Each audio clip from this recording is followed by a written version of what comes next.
really worth, and he uses an interesting metaphor in the middle. Do you remember the Queen asked that question?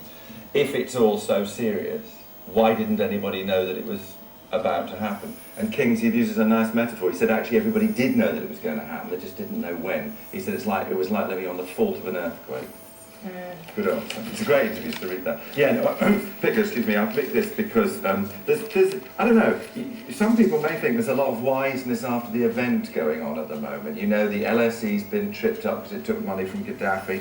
Now it turns out that Prince Andrew, who people may well know as there's a thing called UKTI, UK Trade and Investment, and they use Prince Andrew as a kind of door opener, and they use in particular in the Middle East and the Far East because, you know, minor royals like to talk to minor royals. It doesn't work so well in France and Sweden, apparently. Anyway, but the truth of it is, it turns out that he's had dinner with all the Tunisian lot, you know, they met the Libyan lot and so on and so forth.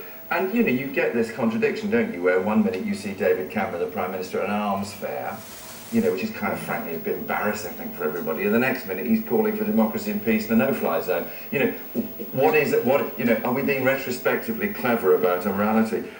And this really covers, The Guardian covers the allegations in quite some detail. I mean, the Prince has clearly made two close friendships with some really rather dodgy people who've subsequently shown to be now being pursued for corruption. I mean, in other words, the relatives of the Tunisian president. But doesn't this just show the sort of unnerving speed of international relations and diplomacy? It certainly shows that, but I also think it shows some of the difficult problems that you've got when you're involved in the tacky and disgusting world of international politics.